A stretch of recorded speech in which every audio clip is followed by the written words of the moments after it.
people? Well, welcome once again to the Party of One podcast, the actual play RPG podcast where the gaming table is always set for two. I am your host as always, Jeff Stormer, and this week I am joined by my good friend Nevyn Holmes for a game of Gun&Slinger.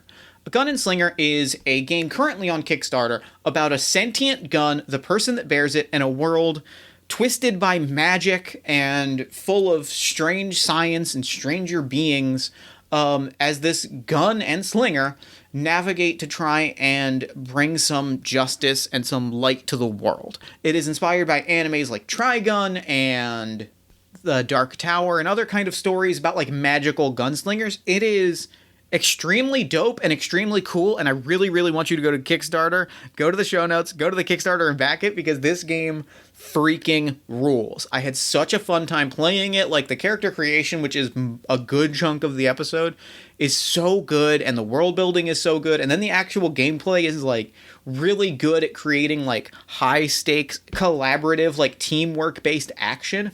I can't rave about this game enough, so I want you to go to Kickstarter and back it because it's already funded, which is amazing, and I want you to go and have the copy of the game for yourself because it owns.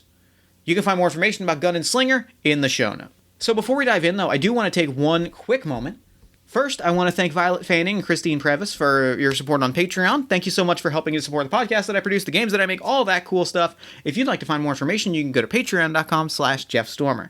The second thing I want to talk about is a stream that is coming up on this weekend that some friends are running that sounds extremely good. I'm not going to be on it, but I am going to watch it, and I'm going to plug it on mic because part of having this show is getting to plug shit my friends are doing when it sounds extremely cool. So, this Sunday, August 16th, 1 p.m. PST, 4 p.m. EST, twitch.tv/Infinity Break Gaming.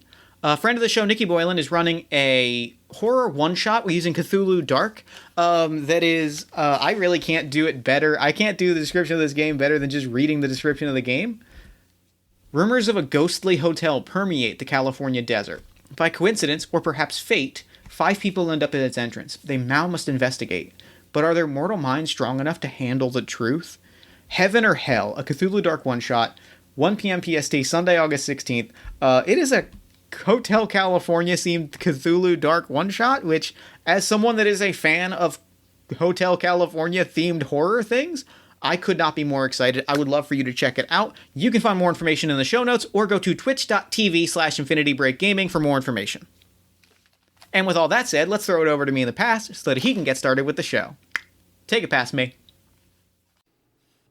Thanks, future me. This week, I am sitting down with Nevyn Holmes. Nevyn, thank you so much for coming on Party of One. Hey, thanks for having me.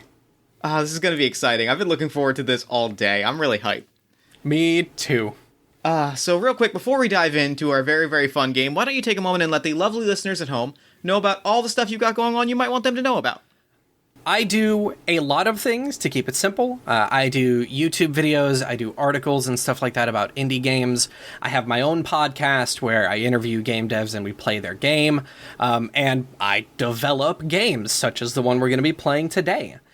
You can find links to all my stuff at bytes.rip/links. That's bytes.rip/links. That's got the Twitters, the websites, everything. And you can actually find the Kickstarter link for this game that we're going to be playing today at bytes.rip/GNS Kickstarter. Damn, perfect. Wonderful. Speaking of games on Kickstarter, this week we are playing Gun&Slinger, which is a traditionally, I think, 3-player, right? Unless I'm mistaken. It originally, it was 3-player, but then you said the magic words of, GMless? I did say that. I did say those words. And I had a brain blast and figured it out. It's a little janky, but it works. Hey, you know what? That's the Party of One spirit, is a little janky, but it works. Then I should fit right in. All right, perfect. So take a moment and talk to us about the premise of Gun&Slinger, because honestly, I am just absolutely hyped for it, and I'm hoping that the audience feels the same way. Yeah, definitely. So Gun&Slinger is an RPG about a weapon and their wanderer. a maestro, or in our case just 2 players, as the Gun&Slinger set out into a dead planet that's been mutated by a god's forgotten child. We hunt strange bounties, investigate the world, and unlock hidden powers.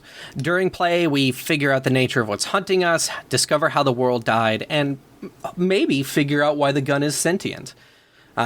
You play using a hacked up version of Go Fish and Blackjack, and it's made to be, from the ground up, very customizable, not just in the world, but also in your characters and their stats. I love it. I love the premise. I love, like, that we were talking through, like, the touchstones of the game, like Nausicaa and Trigun are a lot of things that are close to my heart. Mm-hmm. So, like, I am beaming at the prospect of playing through this game. There is a reason that I saw the pitch and went GM list podcast for Jeff podcast. Yes. Please do this for me and me alone, thanks. Yes, thank you. And you know what? And you did it, and I feel I'm grateful. I've been doing a lot of there's a friend of mine, I'm gonna give him a quick shout out, Viditio Valetti. He does a lot of GM list design and has been a huge inspiration for this sort of stuff. Oh, I love Viditio. He's extremely good. He's the best. Honestly, just a treasure. So let's get into it. Let's create our world and our characters, because we're going to start with about a list of about 20 world building questions, because you know me, I love a good world building question. And then we're going to make our characters, and then we're going to play through a little bit of a scenario. Excellent. So yeah, the first group of questions that comes up is actually for the table to devise and answer together. Mm-hmm. So I'm just going to dive right into this. Let's do it. Should I do like a fancy voice for these, or? No. You sure? Okay, fine. You can't, look, I'm going to put it in your hands. If you want to do a fancy voice, I'm not going to stop you. We'll feel it out. We'll feel it out. We'll play it by ear. The twist continues to be an ever... No, I don't like it. The twist continues to be an ever-present, slow, world-changing force. Aside from the night beasts, what new and hostile force has been introduced to the world, and how has it changed day-to-day life? So, you mentioned in the world-building elements that there is a moon in the sky that has never moved, and some people are using it to harness electricity. So correct. I want to throw out clockwork soldiers. Oh, it is immediately the thing that I leap towards. I cannot resist a good clockwork soldier. I cannot resist a good robot. I vibe with this. It's just a thing that immediately jumps out to me. So are these human-made? Like, the people harness this energy and use it to make these clockwork soldiers and guards and stuff like that? Yeah, for sure. And I think that it was specifically they were made to be a weapon first and foremost. Like, the technology, like the electricity was harnessed, clockwork, like electric clockwork sort of technology was built, and immediately that tech was stolen because somebody said, "Oh, I could put a gun here," and suddenly I have a soldier. How? I don't want to dig too much into this, but I do want to ask, like, now, in the now times of our setting, how are they mainly used? Are there some that have been, like, repurposed to be, like, bartenders and stuff? Are they mostly used by bandits, or are they maybe used, like, in cities still as, like, protectors from the twist? That's a really good question. I kind of like a mix, to be honest. That gives us more to play with. I do too. I kind of like that there's just clockworks all over the place. Hell yeah. Because originally I was just picturing it as just kind of like warlords, like round, like yeah. Like, but I think it's just as an aesthetic. If there are just clockworks around, that is more exciting to me. The general setting in Gun&Slinger 2 leans towards, or tries to lean towards, like, a more hopeful thing. Yeah, so that in mind especially, I kind of like that this was something they were made as a weapon, but, like, the need for that weapon has passed a little bit, so now they are, now there are patrols, and they are the idea of a bartender is very good. is the thing. Extremely good, especially if it, like, talks in clicks and whirs. Yeah. Like, I'm getting a very Star Wars droid vibe, but it's clanky. All clanky and clicky. It's very good. Good stuff. Very good. Okay, moving on. In the last few years, magic has begun creeping back into the world. What form does it take? How common is it? And how is it used? What are your thoughts here? There's been a pretty wide range of uses for this in, like, previous playtests, and I tend to really like magic being a more small-scale utilitarian thing. I think so as well. I'm leaning towards the aesthetic that I'm leaning towards is very, and we don't have to flesh this out too much, but very kind of unnoticeable if you're not watching for it. It's that kind of you say the right thing and suddenly a door opens, and, like, it might have just been that you knew the password to get into a room, or maybe it's because you said a thing and suddenly that person just wanted to let you in. I like this. Yeah. It's like if it's like when people in Dragon Ball use their powers to turn on an oven or something. Yeah. Or to cook a steak. It's shade very as now. Forgive me I'm asking you, Nevyn, to forgive me. I'm asking the listeners to forgive me for in a tabletop role playing game invoking the novel series The Lord of the Rings by J.R.R. Tolkien. But I do picture it as Gandalf-esque of, like, ha-ha, and, like, a little smoke ring, and then that smoke ring is a dragon. Exactly. Yes. Yeah. No, I feel this. I will forgive you. I don't know if the listeners will, but I will. That's I fine. hope that's enough. That's what matters to me in this moment. Perfect. Okay, so here's a big one. The largest city in the area was recently destroyed by the Twist. What was the city's name? What purpose did it serve? And how has its destruction changed things? The city was... City of Glass? I like City of Glass. I like that a lot. What was it for, though? Because this is like a big major city. I like, with a name like the City of Glass, I'm wondering if it is a remnant of the before times. Yep. That managed to, like, stay together. Ooh, I have a pitch. Mm-hmm. What if the purpose of the city was less active? Like, what if this city was a symbol of hope? I dig that. And it was almost which I love that as almost with an element of tourism to it, right? Like, it was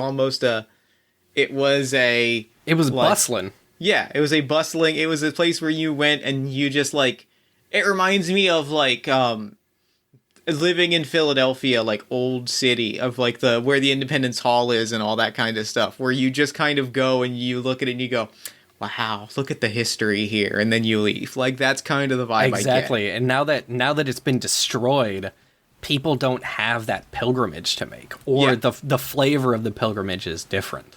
Yeah. I like that. Love that. Okay, here's a really fun one that I like a lot. What major landmarks remain, and why are they important? Each of us should create one. I know what mine is going to be, because I'm extremely predictable and I love this. I'm going to say that there is a massive statue arm holding a sword that is sticking up from the ground and holding the sword to the sky. I dig that. I would like mine to be the ever-burning remains of a magical reactor. Ooh. That, like, just magical fire just burns into the sky at all. Like a column of fire just burning into the sky at all times. I like this a lot. That's very, very good. Why is your reactor important? I think it is important because you know what it is? With the City of Glass gone, it is a symbol of, or it has taken on the visual of a symbol of defiance because we built this reactor once. And so long as it burns, there is something to view on the horizon that, like, that says that, like, we can do that again. So it's like a symbol of defiance of the twist. Yeah. Like, fuck you, twist. You took our pretty city from us, but you know what we did? Yeah, we're gonna do it again. You took our pretty city. Now all that's left is a magical column of fire.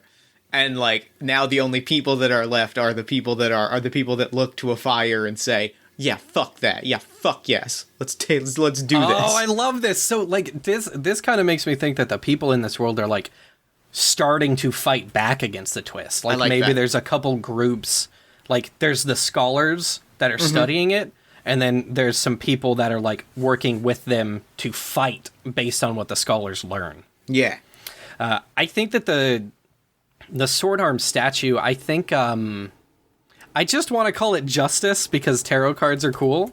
Love it. I mean, that's a great name. I'm having trouble thinking of why it's important, though. Like, it feels to me like another symbol, obviously. Like a symbol of the things we used to be able to create. Another motivator, but also it could be the iconography of the people that are working with the scholars. Yeah. Good stuff. Love it. The gun is magical, sentient, and can speak. How common is this sort of thing? Can objects other than guns speak? And how do people react to speaking objects? I have a thought, but if you have one, I'd like to hear it, but I do have a thought. I want to hear your thought. It's that the gun's gotta be the only thing that speaks, right? Like, yeah. Like, the gun's gotta, and I don't even, like, it's gotta be, and it is, and so, like, it is just absolutely baffling. I don't know that I don't know that it's necessarily, like, a horrifying thing or a terrifying thing, because there are robots, but I do think weird it is stuff, yeah. It is a profoundly unique thing. I like that a lot. So the gun is the only thing that speaks out loud. Yeah. The gun, as a character, is actually able to speak to inanimate objects, whether or not those objects can't speak. Got it. So that's cool as hell. I'm always a big fan of this. There's been some really cool stuff done with it. People occasionally find stone relics with simple shapes, orbs, spheres, and pyramids with glowing inlays. What's their nature? How do they feel? And what are some theories to their higher purpose? Theories? I have a pitch. Go for it. They are keys. I take that, yep. To what? No one knows. Exactly. Yep. I think, like, them being keys is their true nature, and the theories about them is, like, they range from things like, oh, this is a back scratcher, to, I hear they ward off the twist. I would like to throw out a different pitch for, like, the public view of them. Sure. Which is that everybody knows that they are keys.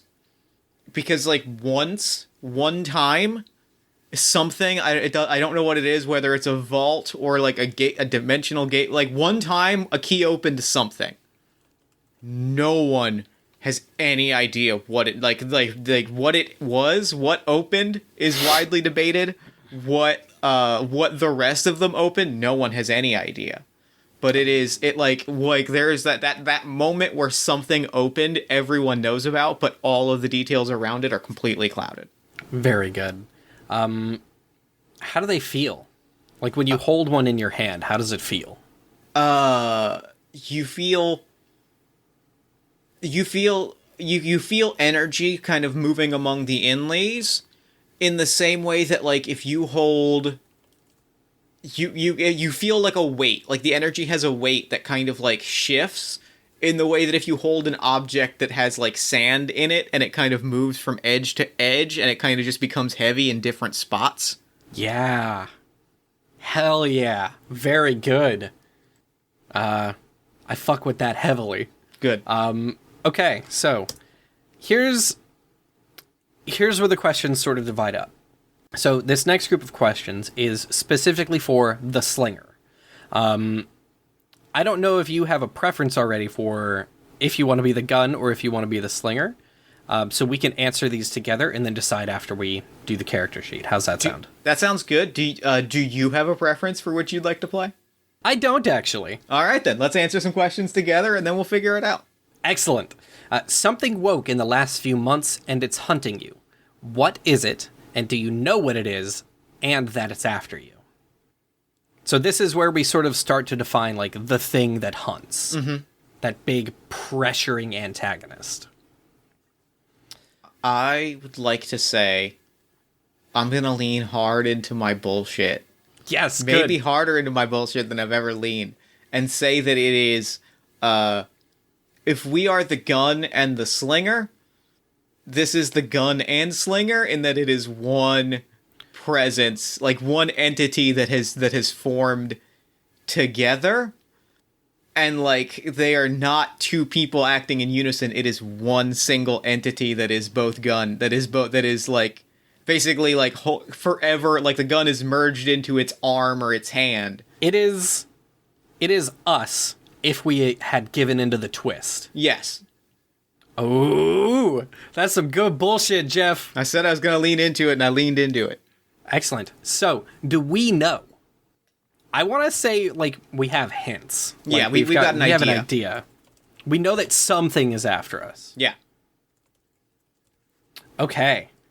This is a new question. You've been marked by the twist in some way. How does it change you? So, the slinger has been marked by the twist. And this is what allows them to pull on the twist to do certain kinds of magic and to use their abilities.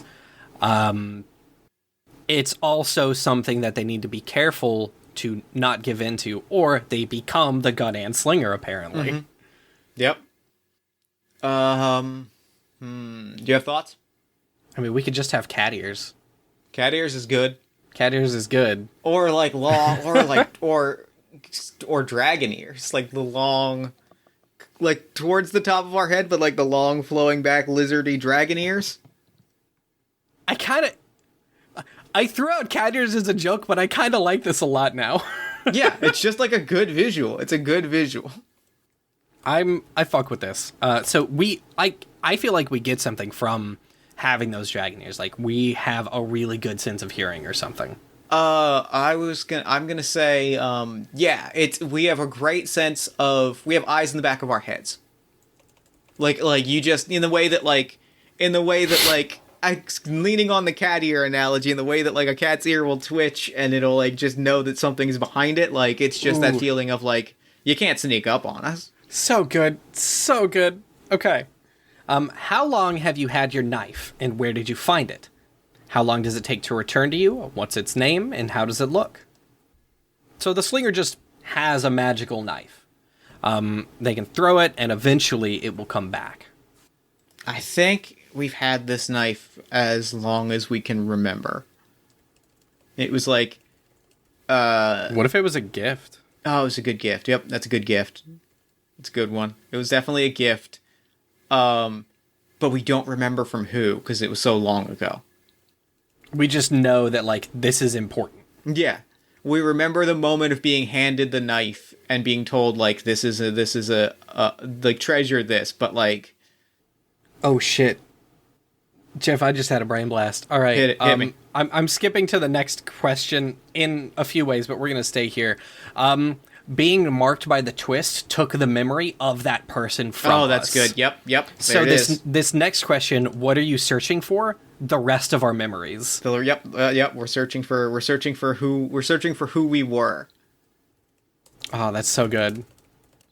Okay. Back up. How long does it take to return to us? What's its name? How's it look? Do you have a pitch? No, go ahead. I like the idea of, like, we have to take the time to sit and meditate for it to come back to us. And then it just, like, appears in our hand. Yep. I like that. I like that a lot. Naming a knife is always so cool in, like, fantasy stuff. Flintlock, 9mm, shrapnel, splinter. I'm just throwing out names for knives. Oh, the splinter shard. Ooh, Splinter Shard's good. That's the one. I think it looks like a piece of broken glass. Yep. It's like barely a knife. Like, it's a knife in function more than in design. It's like, yeah, definitely. Ooh, being called the Splinter Shard and looking like a piece of glass leans into the City of Glass in a cool way. It does. There's a nice resonance there. All right, so for the gun. You have not always been in this body of cold steel and gunpowder. Who or what were you before, and how much do you remember? I've seen a lot of really cool pitches for this one as well. I'll throw some out to see if they like help inspire you a little. Yeah, I have one that I'm leaning towards, but throw me some pitches. Throw me some hooks. In the first playtest, it was straight up a demon trapped in the gun because they lost a bet. In another playtest, it was the collective ghosts of the people buried at a nunnery. So it was like a whole bunch of people. It's been one of the ancient artifacts. It's been an angel. I want to lean. I think I got one.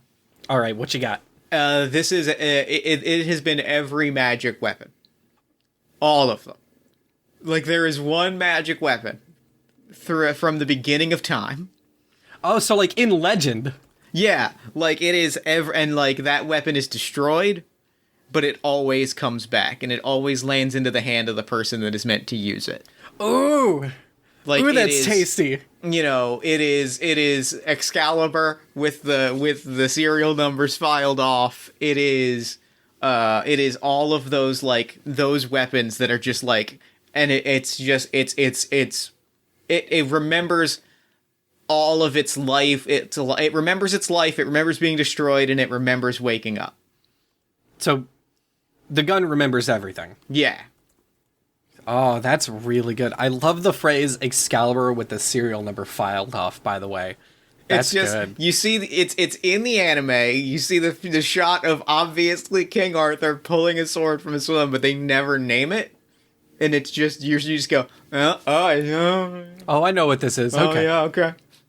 Yeah, I'm picking up what you're putting down. And it's also like Paul Bunyan's like axe that he chops down tree. It's like, it's not just like legendary like hero weapons. It's just like tall tale things, and you know, like there's just this montage of like all these different things that it's been for all of these different like people.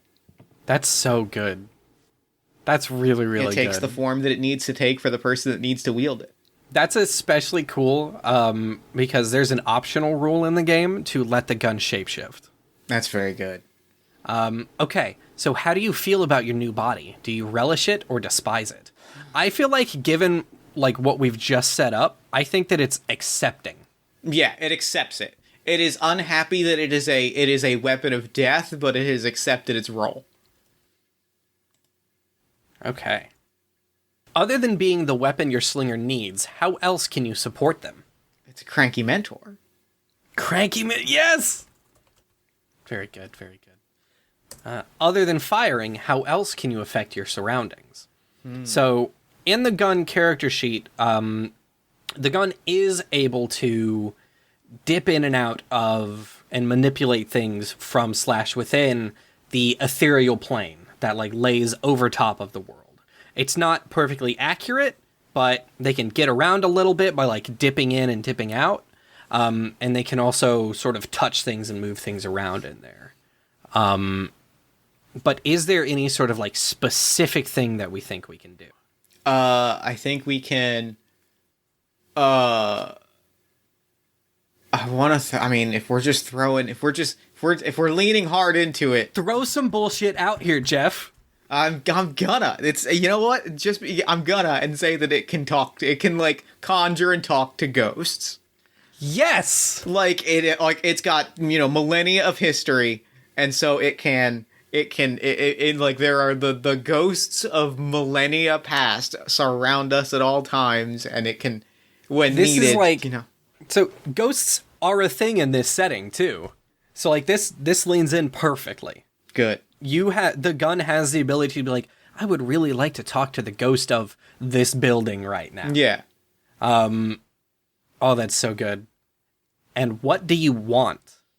It wants to be... I think I would like to be the gun. I think now that we've answered the questions, I'm feeling it, and I'm ready. Okay, so If what that's does cool the gun... with you. That's totally cool, yeah. What does the gun want, though? To be destroyed. Oh! And the reason is because, like, throughout history, the moment the gun is destroyed is the moment that, like, its purpose was fulfilled. Like, it throughout history, every time it is destroyed, like, every time, like, the final, it's always the final battle, Arthur right? slays the dragon. Yeah. Paul Bunyan cuts down the big tree. Yeah, right. And, like, every single time in doing that, like, the gun or the axe or the sword, like, crumbles into dust. And, like, it is, so it is, like, I need to carry my slinger to the moment where, like, my purpose will be fulfilled and I will return to the ether until I am needed again. That's so good. Hey, you're good at this. Thank you. Thank you. Okay, so these are questions for the gun and the slinger together. During the slinger's travels, the gun was found. Where and how long ago? I want to say we've been traveling for like a year. Yeah, that feels right. And can we say we found you in the ruins of the City of Glass? Yeah. Oh, yeah. Obvious. Yeah. Yes. Yes, I will reluctantly say we can say that, yes. Reluctantly? Really? Reluctantly. I'm twisting your arm on this one. You're twisting my arm on this one, but I'm gonna let it. There's nothing in the rule book says we can't say it. Okay. So, something is keeping the two of you together. What is it? I think that this is fate. Like, I think that's what it is. Yeah. Like, with everything that we've set up, that's got to be what the answer here is. What is something the two of you disagree on? I want to say, it's whether to act fast or investigate. It's action versus investigation is the best way to put it. Which one of us holds which stance? I feel I do have a pitch. This genuinely could go either way. It could. It could. I kind of like the idea of the slinger being like, no, let's just get in there and do it. That's exactly what I was thinking. Perfect. Good. Yeah, it's gotta be. Like, I gotta be a young hothead if you're a cranky mentor. That's exactly right. And the fact that I'm 14,000 years old, I gotta be like, no, and like the whole thing of like, I gotta talk to the ghost to like, we gotta get all of our things together before we go running in there. And then I'm like, fine, whatever, call your spooky friends. Yeah. Excellent. The two of you can share thoughts. How does it feel? Oh, I got a good one. Okay, give it to me. It feels like we meld into one entity, which is to say nightmarish. Ooh. So it sucks when we think things together. It sucks when we think things together because we start to lose which one of us is which. We start to feel like the gun-and-slinger. So I feel like, reflecting from that, we probably do most of our communication out loud. Yeah. Like, we probably only whisper thought to each other when it's absolutely necessary. Yeah. Like, I can't find you, or we're trying to come up with something where we're under pressure. We have to act in such perfect unison that it's our only option. Do we mind weld when we shoot? I think I think most of the time no, but when we're certain that like it's the only way that we're going to like hit our target. I like that a lot. It's always the ace in our pocket, but like we don't want to use it. Yeah, cuz it sucks. Okay. You are each other's line to the other, to a world outside of your own. What is it like to be connected to something so alien? For the gun, the slinger is a lifeline in the physical world. And for the slinger, the gun is a magnifying glass to the ethereal. I feel like for the gun, this is something that they are used to. Oh, yeah. And for the slinger, it is... It's like when the curtain gets peeled back. Yeah. So I guess revealing would be the word for that. Yeah. Cool. So that's setup. That's like how you get set up for the game. I'm feeling it. So let's talk about the player characters real quick, and then we'll figure out what we want today's adventure to be. So the gun. All right, so I am playing the gun. I am being trapped in a body that is not my own. The form of cold, furious steel is one of violence and judgment. It is not my home. I may not like it, but it is where I am. I have tied myself to a slinger, a wanderer in search of something. Perhaps they will help me find my own desires. It is a strange experience being a gun. It is almost isolating, being unable to affect the world in ways you normally would when you had a body, however long ago that was. You can move things and speak, but it's so strange. I am an extension of the slinger's arm. I am the executor of our joined wills, and I am tied to the world's remaining magic in a way that I manipulate it to my own ends. I am in a body deigned to be a bringer of death and pain. Will I merge wholly or become something new? I can interact with the world through the ethereal plane of magic. I see and feel the magic that connects everything.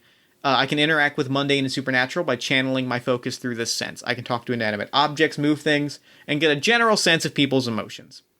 I can move around by dipping into this plane and pulling myself on strings of magic, but it doesn't always line up perfectly with the physical plane when I dip in and out.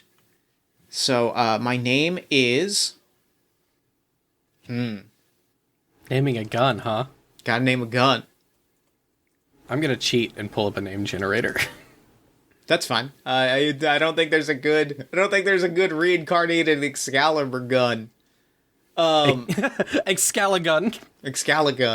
My name is the Fated for now. My name is the Fated for now. Ooh, that's good. I just tend to go by Fated. Pronouns they, their, the form of specifically like a gold-plated Desert Eagle. Big, giant, square, blocky, pistol-looking gun. Just a big, intimidating fuck-off gun. Right, exactly. So I am going to add 2, 1, and 0 to my stats. Are my stats embodiment of magic start for a gun and a little bit mean? Yes, those are your stats. Alright, great. I am adding... I'm adding 2 to embodiment of magic, 1 to just a little bit mean, and 0 to sharp for a gun. Excellent. So I have my connection. I don't think I'm filling anything out in it right now. Correct. I cannot be We're going to be tracking connection, braids, and stuff like that within Playing Cards IO. Got it. I cannot be fired unless the slinger and I agree. I am an agent. I am going to choose one ability. I can be either an agent of chaos or an agent of fury. I'm thinking I am an agent of fury. Good. That feels right. Good pick. It's a good ability. Yes, so I'm going to pick a card from the deck at random. The value is a pool of points that I will divide between a number of objects in distance in feet. If I draw a face card, put it at the bottom and redraw. Objects I choose soon, they can do supernaturally heat. The objects are flammable, they will ignite. Mm-hmm. And you just spend a point of connection in order to do that. And then I have a rune on my barrel that shapes my connection. It is a rune of guidance and guile. No, protection and peace. It is a rune of protection and peace. Excellent. So that essentially means that your connection and the magic that you do is of that nature. Yeah, that's protection really, and peace. That and your strength are really like the only limits put onto that. Good, very good. Excellent. Any questions about the gun? No, I think I got it. I think I'm good. Cool. All right, so I am playing the Slinger. I'm a wanderer without a home, looking for something in this twisted world. At some point, I was marked by the twist, granting me supernatural abilities and senses for strange things. I must be careful with these abilities, though, lest I succumb to the thrall of the twist entirely. Being marked, I'm hunted by something, a strange, horrifying creature of the twist's design. I may not know it when the game begins, but the thing that hunts is after me and me alone. I am a person being torn between the strange and the mundane. Will I give in to the unknowable powers before I'm able to find answers? So, my name is Uriel Lockfoot. My pronouns... Damn, good name. Thank you. My pronouns are she, her, and I look like a punk. Yeah.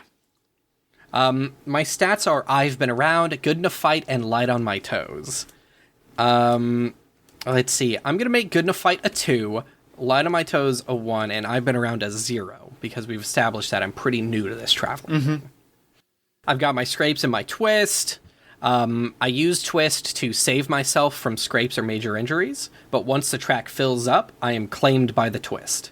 I remove twist by resting, performing selfless acts, or spending braids, which are experience. If I've been claimed, then the fight is even harder. I have 2 abilities I can choose from, a lucky one or now you don't. And I think I want to do now you don't because turning invisible sounds cool. That does sound cool. I pick a card from the deck at random, and the value of the card is the amount of minutes I can turn invisible for, though I do still make noise. I have a sense that others don't. What is it? I'm going to do a sense for magic. That feels right. That feels good. And I have an ancient word etched into my mind. It's a word that reflects, predicts, and aids me. I can use a point of twist to make use of my word. The form that it's used changes and is determined when we use it. I am going to do a word of... I'm feeling courage. God, that one caught my eye and it felt right for everything that we built up. Excellent. So, I'm a courageous dipshit punk. Yep. I'm here for it. I'm feeling it. So that's it. All right. Set up. We are officially ready to play. We are. So I would like to, I've got an idea. I've got a pretty specific thing that I want our short scenario to be. Okay. I'm thinking what I want it to be. And we can talk through what it is as we get into like the actual heat of play. I want to focus on here's where I want to put us in our episode of the saga of Uriel and Fated. Okay. I want to put us in the climax of a mid-season early Act 2 over the course of the season, early Act 2, not quite filler episode, but like still case of the week episode. Where like we are in like the climax that has come a few minutes too early of the episode, because that's going to leave the window open for the thing that hunts to like appear. So, all right. Does all of that? I feel like that's. I think so. Yeah. Like if this is a baddie of the week style show, yeah, right, and we're like partway through the season, the baddies have been ramping up. We've been getting connections to like the greater story, and we like because we had said like we have hints of the thing that hunts, right? Yeah, we've got an idea. So I think at this point, like, the viewer has seen it, and, like, probably maybe in the episode beforehand, like, there's been, like, an end of the episode thing where they've introduced that this is, like, a gun and slinger that have been merged, but we don't know that yet. So the viewers of this show, have seen shots of this figure following us, but we've like never really noticed it. And then like at the end of the last episode, just straight up, it like we rode off into the sunset on our motorcycle or whatever, and it's definitely a motorcycle. And putting that out there.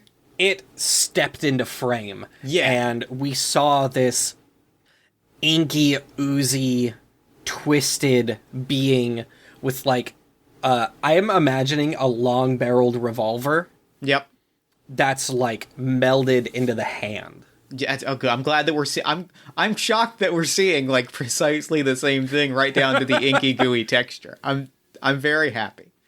Good. Okay. Yeah, so yeah, I fuck with this. Good. And so where I think we are, the scenario that we're in, and we'll bounce around some ideas because I still think there's some world building stuff to do, is that like we are confronting a baddie of the week. We're like confronting whatever like threat that we've like stumbled into, right? Like we've ridden into town, we've uncovered a mystery, and we're like face to face with the boss of this week, with the baddie of the week. We're heading into the final fight. But, like, the viewer has seen the gun and slinger, like, lurking on the edges. So they're like, oh, no. Oh no. The Gun&Slinger is gonna get turns out the baddie of the week was not the actual baddie of the week. Oh no, our heroes are gonna get got. Yeah. Oh no, they're gonna get got. Okay. Yes, this is good. This is good. It's a really specific episode in maybe a 13 episode season where I think this is probably episode 5, maybe 4 or 5. Okay. Cool. Yes. What is our baddie? What is our baddie of the week? Do we want it to be a monster, or do we want it to be? Here's a pitch. A pitch. We've been investigating some weirdness with ghosts. Yeah. Like somebody's been messing with the ghosts. And maybe even we got this case from a ghost. And we're going to go and we're going to find out that it's... I don't want to make it like a scholar. But that's kind of what feels right if it's somebody that's messing with ghosts. Like a scholar that has made a deal with the twist. Yeah. Maybe to they don't even know to what extent, but the twist is trying to set up this encounter and lead us into there as a trap for the Gun&Slinger. Yeah. So this is a scholar that has been marked by the twist and has made a deal. So it's a mix between monstrous and human at this point. The things that it's been doing have been mutating it and twisting it. They are I'm gonna say pronouns for our baddie are he, his. Okay. And I'm gonna say he is half ghost at this point. Ooh! Chunks, periodically kind of pieces of him are falling into translucent. I'm imagining Shadow of Mordor style. Yeah. To channel Lord of the Rings again. I was actually thinking specifically from the Venture Brothers Phantom Limb, where it's the you just see the big neon veins in the arms, and periodically it just kind of runs across the body. Oh, this dude. Yeah. Okay, that's better. That's what I'm picturing. That's really cool. Like a really mean Rayman. Yeah. And there's that energy is kind of flowing, and it's parts are turning translucent and kind of neon veiny, and are and the scholar, I'm picturing a lot of electricity, a lot of Tesla coils. Here's a pitch. So it's set in a ruined cobblestone castle. Yeah. Or like a smaller one. And they are set up in the middle of the main interior, the Grand Hall or whatever the hell it's called. Yeah. There's enough breakage in the ceiling that the pale moon shines in.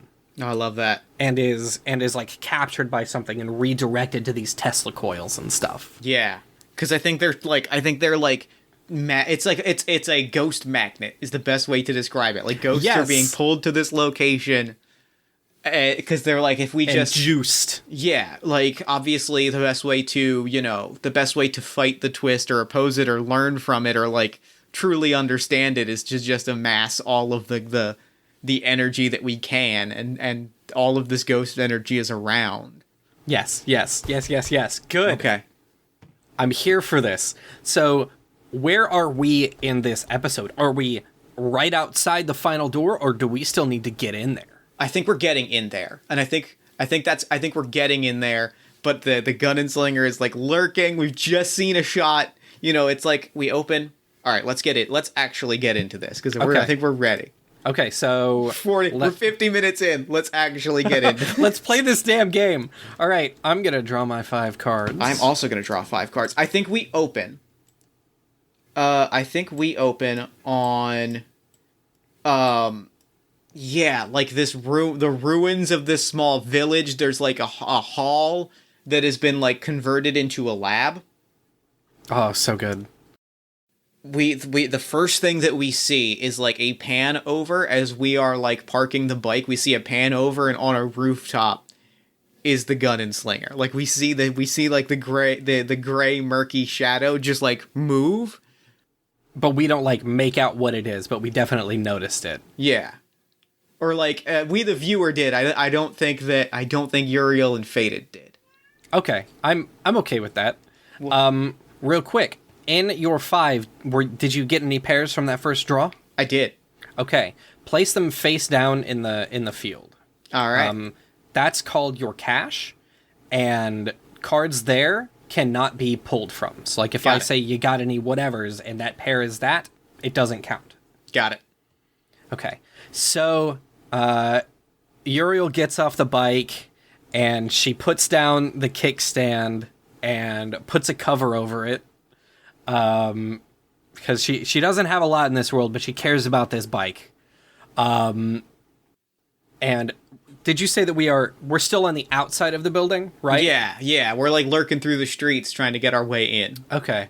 I want it to be about to rain. I think that's a really cool visual. Clouds are coming in. They're all kind of that that green sort of like tornado or hurricane green. Yeah. It's that. It's not necessarily going to do that, but that color green clouds are like pouring in. I think as we walk up, Uriel like pulls you out of the holster that's on her back. Mm-hmm. And is just like, well, Faded, it looks like rain. No, it looks like something far, far worse.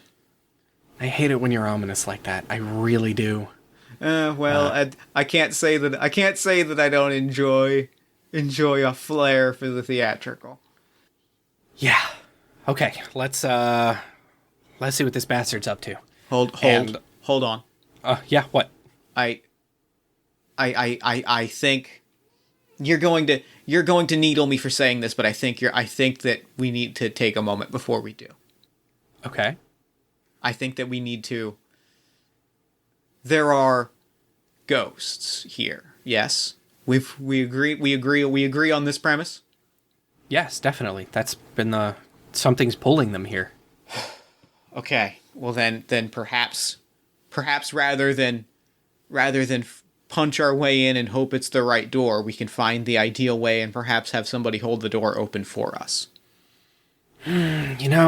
Normally I would argue against this because it seems like it really seems like that's gonna take a lot of time. But if this person has been doing what we think, then we're gonna need as much help and as much reserve strength as we can get. So, yes, let's call your spooky friends. And I think I've tuned you out and I'm already doing it. Yeah, you've like been doing it that was mostly like for Uriel. And I think I'm like, there's already a ghost in front of us. Can Uriel can see them. Yeah, I think that like even if like regular people cannot, I think our connection like allows me to. Yeah. And then I've been like pinching the bridge of my nose, and you say that, and I like open my eyes and go, "Oh, hi." Should I make a check to conjure this ghost to make sure that they're not a ghost that has been juiced up by our fallen scholar? Yes. Okay. That feels right. So here's how this works in Shameless. I'm gonna flip over 3 cards. We've got a 7, a 6, and a 2. I was hoping for a face, but this is fine. This to me feels like a 6 difficulty thing. Yeah, it doesn't feel especially difficult. Yeah. So now the way this works is if you have a pair, you can pay with that pair. You've got your face cards in your hand that you can do things with. And I'm guessing that your stat that you're going to use for this is Embodiment of Magic. Yeah. Cool. So how would you like to proceed? So can I spend the pair that's in front of me? Yes. Pairs that are in your cache are what you pay with. Okay, great. Then I am going to pay with the cards that are right in front of me. Because I've got 2 from Embodiment of Magic, and I have a pair of 5s.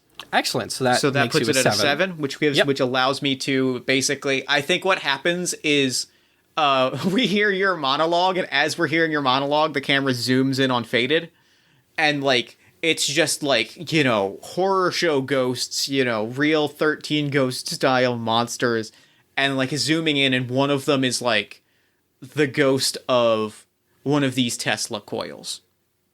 Ooh. Yeah. And it is the okay, ghost cool. of, and it is, the visual aesthetic of this ghost is a scientist, tattered lab coat, broken glasses, big blob of tape on one, cracked, left lens is cracked, and it is like a young woman in a lab coat, one cracked lens, tape on the middle of the glasses, torn lab coat, and it's just like sitting, like biting her nails. And I zoom in and I'm like, talk to me. And she's now standing in front of you. Oh, she's standing in front of both of us, like kind of holding her lab coat, like holding her lab coat a little bit like a cloak in the wind. I love this visual. So she's like holding it around her like for protection, basically. Yeah. Like she's trying to feel more comfortable. And I think she says, "Who are you? Where am I? What's going on?" We're here to help. To help? We're here to help. To help. You've seen. I trust that you've seen what has happened to the spirits inside that lab. Seen it, felt it, heard it. Yes. Talk to me. Tell me what this lab was before. It was a place of research, trying to learn about the moon. It's become something else. Someone has come here and is doing horrible things. I trust. I believe in you. I trust that you want to go back to that place of research. You want to undo the harm that is done here and hopefully undo the harm that is done to your fellow spirits. I don't know if it can be undone, but I would like it to stop.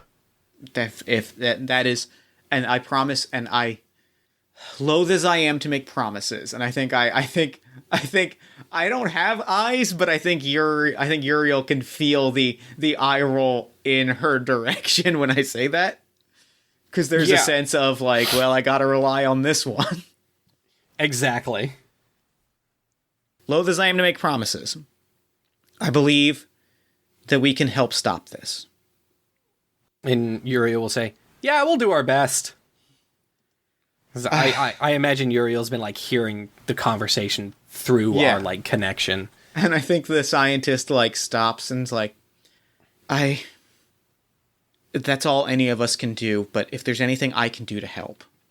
And Uriel will say, yeah, do you know a quick, easy way in to the whoever's causing all this? And she stops and she's like, well, yeah, I do. I do know a way in. Okay, well then. And help. Suddenly, that's the help.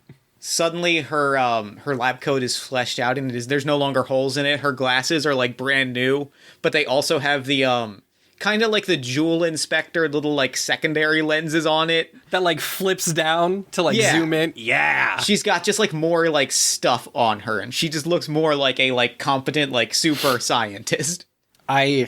I like this a lot. One of her shoulders has a Mad Max shoulder pad on it, just because it's a post-apocalypse. Exactly. You gotta have some kind of weird kit bash to your aesthetic. And so, like, she's like, yes, I can help you. And I can tell you, do you know what the best way in is? The front door? It's the front door. And she adjusts her cuffs, and suddenly, like, all around us, like, we see the viewer sees a montage of, like, whirs and lights and like dials start spinning as she's like kind of adjusting, and she's like, do your best. And she like gives you a really meaningful look, and then she's gone in a puff of smoke, and Tesla coils are buzzing. Those I don't know what they're called, but the glass orbs that you put your hand on, like those plasma orbs? The plasma orbs are sparking, and suddenly like all of the lights turn on, all of the doors open, and it's just like the middle of the afternoon inside. Okay. And all of the doors have been blown open, and suddenly I imagine there's like a lot of wind. Yeah. Because that's just cool, and the storm clouds are like beginning to gather and like form a cone. And I think Faded like is quiet for a moment and goes, see, there's always time saved by talking to people. I guess. Whatever. And Uriel's gonna pull her glasses up, or her goggles up from her neck and put them in place, and then hold you at a ready position. Let's go. Let's do this. And then just like runs in. Yep. I think inside there are some juiced up ghosts, sort of Monster looking. Yeah, some big boys. Big boys. Just big, kind of green, very green, translucent. What's the bad guy from Batman Beyond? Oh, gee, I know exactly who you're talking about. You know who I'm talking about? Blight. Blight is his name. Right? Blight. I literally just looked up Batman Beyond green guy. Yeah, and I've got the pictures, but I don't have his name. His name is, I've looked it up. His name is Blight. Blight from Batman Beyond, where it's the skeleton, the green light, fire. He's so cool. So that's what's waiting in there with us, and they're wearing like tattered lab coats. Oh yeah. One of them is wearing like tattered lab coats and is like hulked out. And the other one I think is wearing some armor. Like it's a mix of Kevlar and ceramics and like medieval shit. Oh, and then there's a third one that is a clockwork that like the green sort of ghost fire is burning out from like the joints in between, and it's like bursting out just like a jet kind of. Yeah. Okay, so we've got 3 baddies here. I think I want to shoot one. I think we got it. Okay, so the way shooting works, and other cooperative actions is something called a blind pay, which is, for the listeners, essentially co-op blackjack. So what we're going to do, like with regular checks, we draw 3, and we're going to flip them. And we've got some face cards here. We've got some face cards here, which means I get to tell you about maestro moves. Yes. In GM lists, when a face card is drawn when deciding difficulty, the face card is activated. So you and I are going to pick one, and use it as if a maestro had played it. This is not good for us. No, especially not because we've drawn 2. So we can choose to do both, or we can just do one. That hasn't been ruleified yet, so we'll see how we feel. So queens mean that the gun-and-slinger lose something of value, and jacks mean that someone in the scene gets a major injury. And then the suit of the card decides how that happens. Okay. So I would love to throw out the jack. So talk to me about what the club, because we have the jack of clubs. I know who I want to injure, so talk to me about what the clubs represents. Club means you decide. Okay. I want to say that, like, this happens, and, like, the ghost energy, like, surges, like, you know, the energy to give these ghosts corporeal form surges, and, lab equipment starts exploding, and so we get a brief shot of our scientist, like, flying off into the ether, like, do your best. No! Friend! Damn. All right. So her name was Tess LaCoyle. That's what she's listed in the credits. Jeff, I've given you too much room to lean into your bullshit, and it's really good. I know. Okay, so that happens. And then I think we're just going to use that face card as our difficulty as well, since it didn't affect us. So our difficulty to hit one of these guys is going to be 10. Yeah. And then we flip a card to be our modifier. Another 10. Okay. So we need to get within 10 points of 21. We need to get an 11 or higher. Okay. And a 10 is being added to our total. Before we shoot, we both draw a card. All right. And make any new pairs. Okay. And then we play a face down card. Okay. And then when you're ready, we flip. All right. Bam. Okay. Oh no, I don't think we did. Wait. No, we did. 6 plus 10. We got 16. We didn't go over 21. We got it. All right. Good. So, bam. We shoot one of them. This is important. It costs a point of connection or a point of twist in order to fire. I will go ahead and take the twist on for this. Okay. So, boom, we fire. We run in. Our friend Tess gets just sucked in and blasted by this ghost energy. And I think I'm going for the Tin Man. I'm going for the Clockwork Soldier. I'm just going to try and, like, take out one of those legs. I think that since these are sort of, like, twist-touched, I don't think the one-shot takes this guy out. I feel like the one-shots probably take out these sort of twist minions, but, like, there's also the scientist in the back. Like, you're right, we do have the big boy to deal with. So, yeah, we just blast this Clockwork guy I think you right shoot in out the chest. I think you shoot out his leg, and, like, the ghost energy dissipates, and, like, for a moment, like, he throws, like, a salute, because, like, you know, like, we've blown out the ghost, essentially. Excellent. So since we have defeated an enemy with gunfire, you get to draw a card. All right. Excellent. Okay, so the other two, I think that they're going to come at us. I think the big guy runs at us and is going to try and, like, pick us up and throw us. Yeah. So we need to... It's going to be a check to get out of the way of that. So we're going to flip 3 cards and see how difficult that is. We got a 10, 7, and 9. Okay, and since I'm going to be the one that has to physically move us out of the way, you get to decide which of these is the difficulty. I'm going to put it at a 9. Excellent, okay. I do not have any pairs, so I have 2 options here. Since I don't have any pairs, the check defaults to what's called a bargain, and I have 2 options. I can just get rid of a face card to succeed, or we can do a blind pay. I am actually going to spend my jack to draw 3 cards. And excellent. I do get a pair from that. And my light on my toes was a 1. So this isn't quite enough to succeed.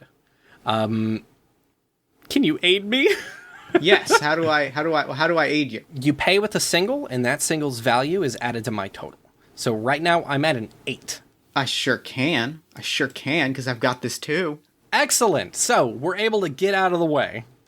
So I think what happens is, not mechanically speaking, because I don't think I don't want to invoke the move mechanically, but I do think there's a moment where, like, the Hulk ghost lifts you up, but then his lab coat starts to burn with my sigil of fury, or my agent of fury, like, being an agent of fury. I think, like, his starts to burn a little bit, and then, like, it burns just enough and it catches him just enough off guard that you're able to, like, slip through and, like, drop an elbow on his head and land on the ground.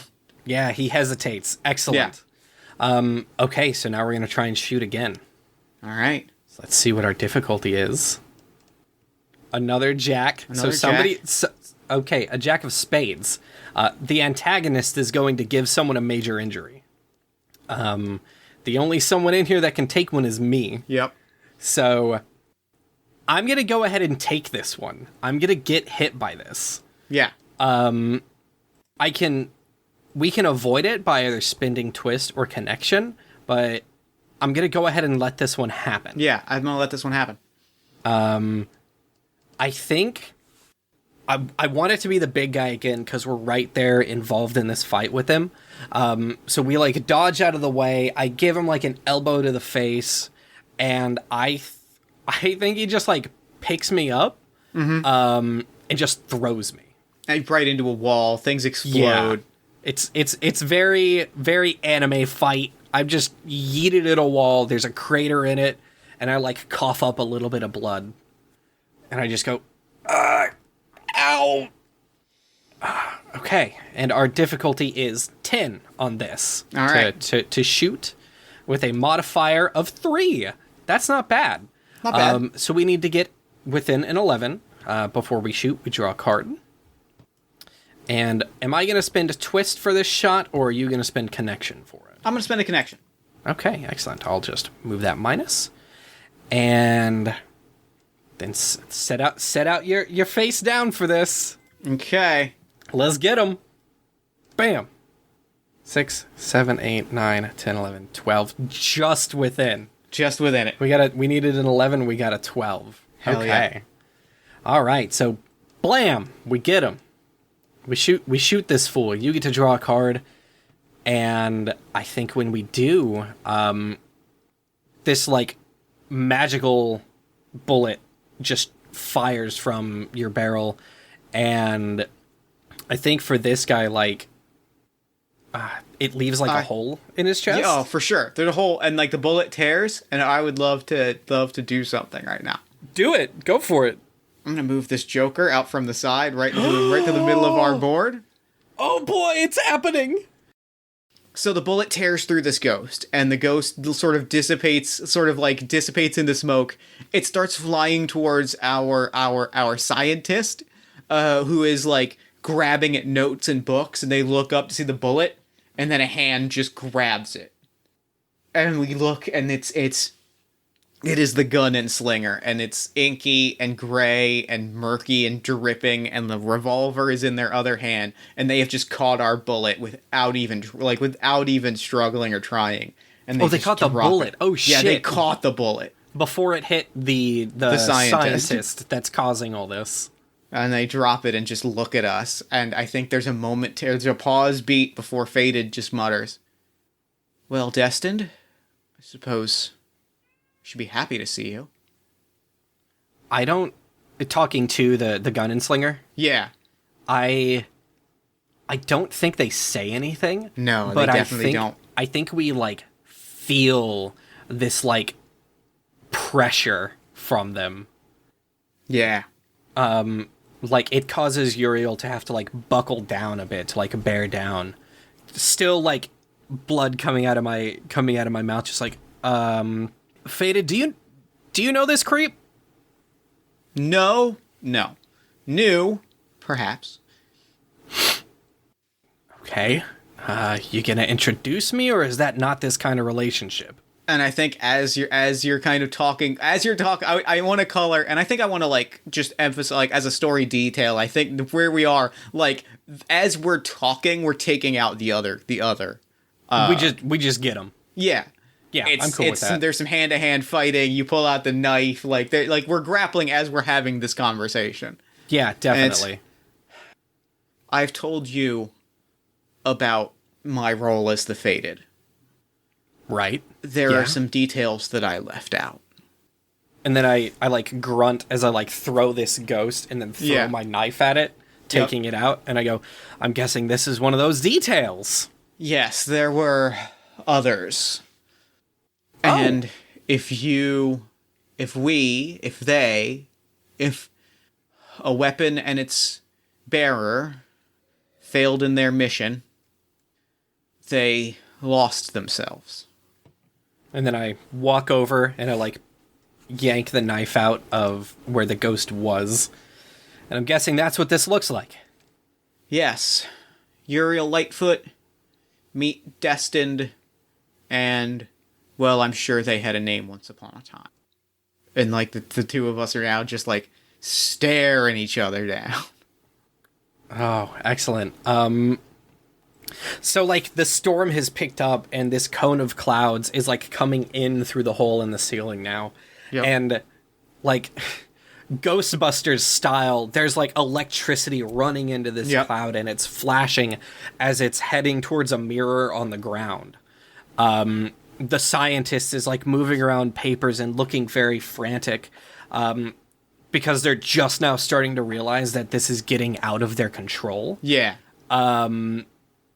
And they're trying to, like, they're saying something to themselves. I don't think we can make it out over the roar of the storm, and just, like, I'm imagining the presence of the Gun&Slinger. I'm imagining that the Gun&Slinger, like, their presence puts a low pass filter on everything. Yeah. I mean, I'm Uriel Lockfoot, so I'm gonna try to shoot this guy if you're down. Yeah. I, like, level the gun, and then do we fire? I think we fire. Okay. Let's flip these cards. Bam, bam, bam. No! Oh, God, no. We got a king of clubs. King means we separate the gun and slinger, which is very good. It is very good. Okay, so what's... I think I know what happens here. I raise the gun and I go to fire. But before I can, the gun and slinger fires. Yeah. And shoots you out of my hand. Yep. I think I want to take a scrape from that. Okay. Yeah, Just that feels because right. because my hand got hit. Yep. And you go flying across the room. But there's nothing in the rules that says you need to be in my hand to fire. And I think what we see is and this might be a slight breaking of the gun and slinger contract that Faded and Uriel have, but I think there's a moment where like I close my eyes and I like, oh, this is where we have sort of the nightmarish like we meld. feeling. Yeah, this is where we meld to shoot. I think. Oh yeah, I was even gonna propose that like Tess is the one that grabs the gun, but no, this is the moment where we meld and it's just breathe in and out, in and like our breathing syncs up, and like then that's when you like the over top of that low pass filters that like very breathy sound effect of where it's like I think I have a pitch. Yep. This is in the show where the orchestral version of the theme song would come in. Oh, it's the best. It's so good. Okay, so before we fire, we both draw a card. Yep. I made a pair, so I'm going to put that over here, which means I can't use those cards for this. All right, now talk me through what our 3 face cards can do when they're in our hand. All right, so let me scroll. The Jack allows you to draw 3 cards. The Jack allows you to draw 3 cards. The King allows you to succeed a check, and the Queen pairs as a wild card. In blind pays, they just have they are a 10 in blind pays. Got so it. if you were to use the King or Queen in this, it would be a 10. So we may or may not want to do that depending on what our modifier card is. All but right. you can just use the Jack to draw your cards at any time. And so we're making a blind pay because we're taking a shot. Yes. Got it. Okay. Okay, so let's... Bam. What's our modifier? An ace, which is actually really good for us. It's an 11, right? Or a 1. Yeah. All right. So good. A good spot to be in. Whichever of those is better for us. And we're trying to get between an 11 and a 21. Yes. Okay. So we need to... We haven't drawn our card for the... No, we did, yeah, because I draw made a my card. pair. Yeah. Okay. This could go either way. This could. I'll take the twist in order to do this shot. Okay. That feels really fitting, narratively. I don't want to go too high. I don't want to go too low. I've got my card I'm going to play. All right. No. No, What? Yeah. no. Yep. What? It's there. I feel good Okay. about the card that I'm playing. I don't feel good about any of these cards. This is the one I'm going with. All right. Ready? Yep. Flip. Oh, God. What does this mean? That's 16, 17. We're going to make that a 17. Yeah. Which means we succeed. Yep. Whew. Aces are good. That's I threw it on an ace because I was like it's got to be we're gonna want it. So I have a pitch for what happens as you're flying through the air. And it's kind of because of like where we are time-wise, but I think we land this shot, it's not gonna kill the gun and slinger. Not by any means. But I think it pushes it onto the mirror. Yeah. Towards where the cone is coming down. Yeah. And I think when it lands, it shatters the mirror. I've definitely, yeah. So it's just like, blam! Just blasts out, hits this thing right in the chest, and knocks it back. It's this huge blast of energy, and it cracks and breaks the mirror, and the electronics start to fizzle out, and there's definitely a puff of smoke, and the gun and slinger's gone, right? Yeah, we can do that. We can play it that way. I'm down. I feel like that's a good intro. Like if we're thinking through like the introduction of like that menace. Yeah, if they like this sets this character up in the show as like a nice recurring thing. Like this is clearly not done with. There was so much emphasis on their appearance, and now they're just gone. Oh no. Oh yeah. And Excellent. Uriel's probably feeling great about that. Uriel's like, oh, you made it. Faded, I like walk over and like pick you up. Faded, you made it seem like this was gonna be a big deal. We just got him. We didn't. What? No, he's gone. We'll talk later. And I think there's a moment where like the scientist is like crackling with energy and is like, I won't let you do this. And I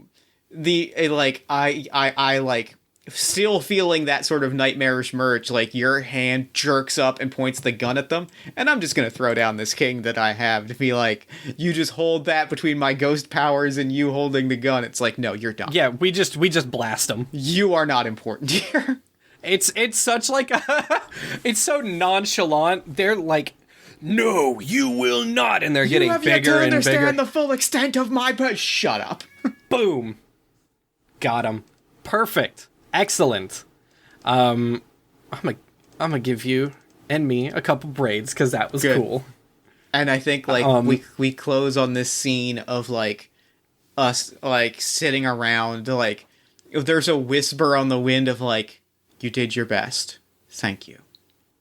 And then the last shot as the credits roll. We like, I holster you. We walk out. Uncover the motorcycle, pack up the tarp, and then I kickstart it, and that roar and the smoke that comes out of it, the screen cuts to black and the credits for the episode roll. And I think there is an after credit scene where it's like where we pan back over the remains, and there's just like the sound of a gun cocking and laughter as like from the shadows, like the gun-and-slinger like emerges, like, you got the first shot, Faded and Uriel, but you didn't hit the target yet. Dope. So Dope. good. Perfect. Very good. Done. So good. Very, very good. Nevyn, thank you for playing. This was awesome. Thank you. I'm so glad that it works.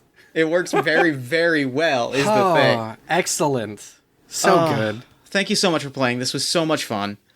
Thank you for having me. I was really excited to play this, and I was extremely curious to see where it went, and it went somewhere awesome. It was great. So real quick before I wrap up, where can people find you and your work online? As well as the Kickstarter for Gun&Slinger? Yes. First and foremost, the Kickstarter for Gun&Slinger launches August 13th. If this episode airs before or after, you can find that at bytes.rip/GNS Kickstarter. That's bytes.rip/GNS Kickstarter. You can find me on Twitter at Fork20. And you can find all of the various things that I do at bytes.rip/links. That's games, reviews, shit posts, all that stuff. You can find it there. Hell yeah. Well, thank you so much for doing the show. This was so much fun.